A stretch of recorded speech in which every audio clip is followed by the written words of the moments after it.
others to understand.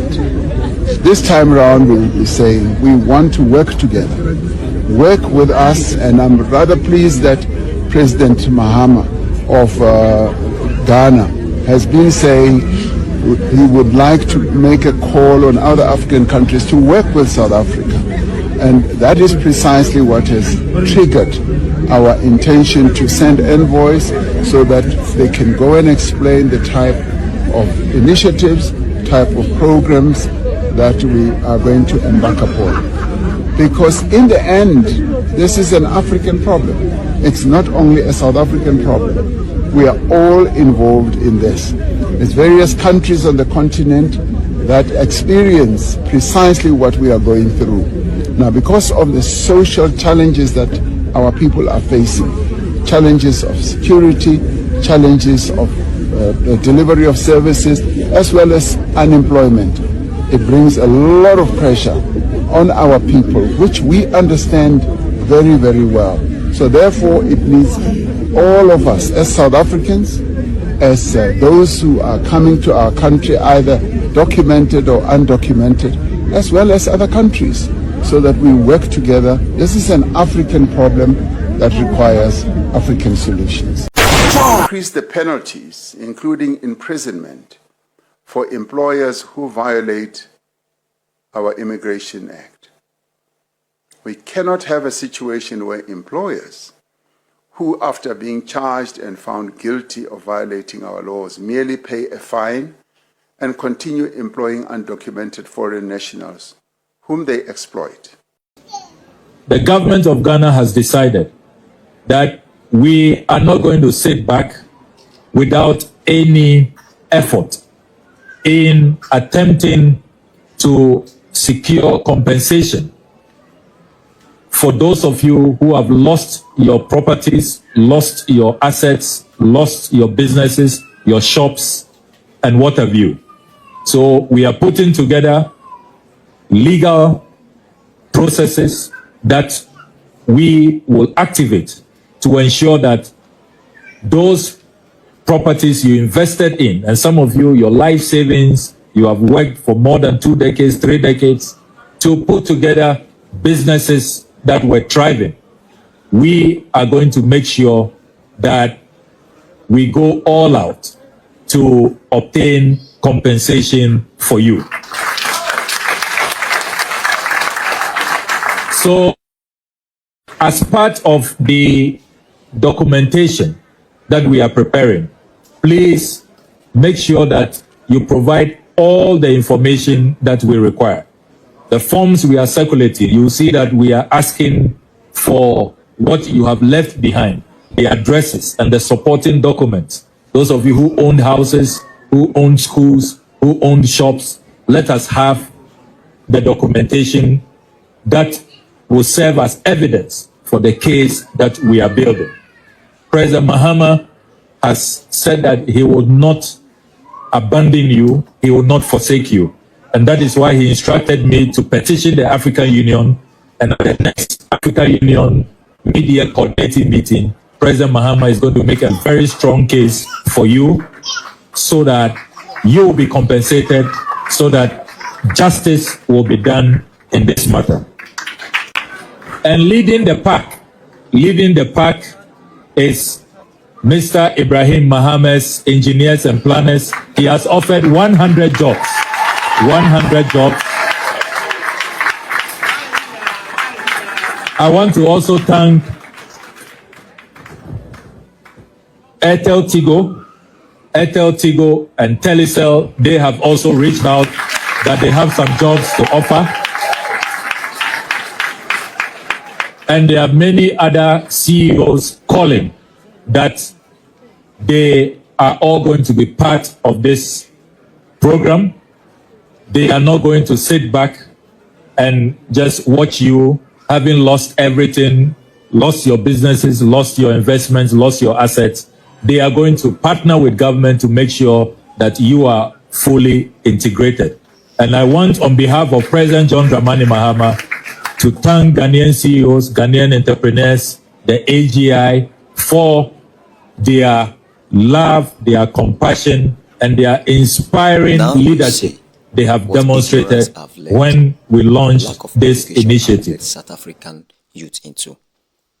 I believe South African government is watching this video, and they will definitely have to pay for compensation to Ghana government, because a lot of Ghana citizens have lost many of their properties, their businesses there in South Africa, including the one that did not lose. We say they lost businesses and other things, and which the South African government have to pay for it.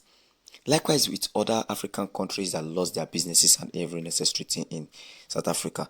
I believe the government of South Africa will bear the consequence of everything. Now, South Africans, I believe you see what you have landed your government into after paying all this money to all those African countries. Believe me, how would your government run your country again after spending all this kind of money? That is the reason why most of you have to be educated. South Africans, we say, it's because you are lazy and not educated. That is the reason why most of you are behaving like this. You see what your ignorance have led your government into? South Africans, think about this. Think about it.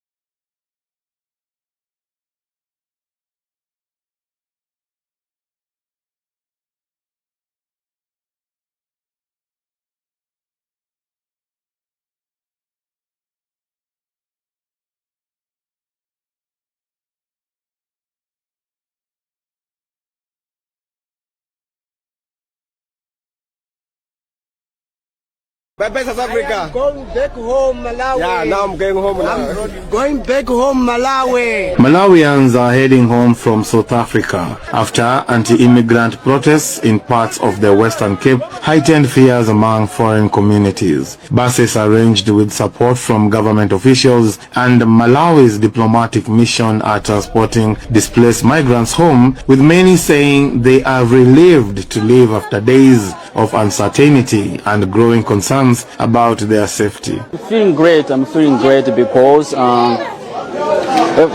everyone here want to go home. So when you see these buses alive here, everybody feeling great because we're in a tough situation here in South Africa. We're in a bad situation. So we just thank the government sector and our embassy for providing us the bus to go to Malawi. Provide. In relation to the tender awarded to a non-South African, I'm not sure what is the question, whether the question is why are we awarding businesses to non-South Africans, or is the illegality aspect of it. To do that. The minister is correct, but to issue directives is the power we do not have. Which is why the minister further said we did issue directives, but we were challenged in court because we don't have a legal document that mandates us to do so. So the current legal document gives that power to municipalities. But because the department is established now, we then say, let us formulate certain structures that must assist the municipalities to be able to undertake this work whilst we're amending the legislations. That is why we have set up the intergovernmental provincial cluster. Well, what we do, we have two categories. We are providing stock to those that are in need, stock that goes up to 40,000 rands at a grant level, and then 10,000 rands that goes to business development support. That means the training of how to manage a spaza shop, the compliance that they're expected to follow, and then the training on the POS machines that they are using. That's the first category. The second call today, behind me, this is a shop that has about 7 different businesses. None of them are compliant. There are people running around here. The people we found here, they even tell us that they don't even know where their papers are. They've been running around here. We caught all of them. Since there's even banking that is happening in the background in addition to the different shops that they are running here. So we are here to say to the resident of Maninyeleji, we heard you that day and we're doing something about it and we're of it. Because if it is legal, there's nothing stopping us. Remember, we said the Immigration Act does provide business visa to non-South Africans. Therefore, if they were compliant and they're given a business visa, it means they have a right to trade in our country. what is happening with the complaints that people have in relation to the foreign ownership of certain businesses, whether you talk about salons or spaza shops. People are complaining. But as things stand, the department does not have authority to intervene in that space, which is why it's important to look at all those challenges that you're faced with and empower yourself so that when they take you to court, you don't lose like we had lost previously. The second category is the one that will get support that starts from 100,000 to 300,000. That one will be blended financing. 50% of it is a loan. 50% is a grant. This is meant to ensure that they can be able to be assisted with refurbishments, shelving, and any other compliance or regulatory compliance mechanism that is required. We issued a directive indeed, then some South Africans took us to court and we lost it, which is why now we're in the process of amending the business licensing so that we can empower the department legally to be able to make those interventions. As things stand, that responsibility is given to municipality by the Businesses Act. It's only municipalities that can issue licenses, that can do anything that relates to permits, but not the department, which is why municipalities, as guided by the Department of Culture, will stipulate, for example, the number of square meters a spaza shop must be. If you're operating a spaza shop, the Department of Culture says 20 square meters, at least that should be the building that you have. It must have a bathroom, it must have access to water and the other things. And those are the things that we'll be assisting them with. And the states of Mayele, where they said to us, we fear for our lives. There are people who are in our community who have opened businesses, but we don't know who they are. We don't know if they are here legally and whether their businesses are compliant. We are responding to that call today. The loan component is where others are needing between 100,000 to 300,000. But the first component that you clearly articulated to the 40,000, that 50,000 is for the stock and the training, and then another 50,000 for those that are in need of refurbishments, but at a micro level. That's still at a grant level. Yeah. Then on the 100,000 to 300,000, I mean more than 100,000 to 300,000, that's the blended finance, which looks at being 50% grant, 50% loan. It goes to the refurbishments or any other thing that people want to do, but in relation to the business. For example, they will be saying, we want integrated. Guys, Ghana don't catch one South African citizen living in their country. At this point of time, guys, Ghana don't start their own xenophobic. This is getting out of hand. Now South Africa on a start.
Nigerians in South Africa are coming home today. Hey, welcome back. Come on with us with Boko and Ban.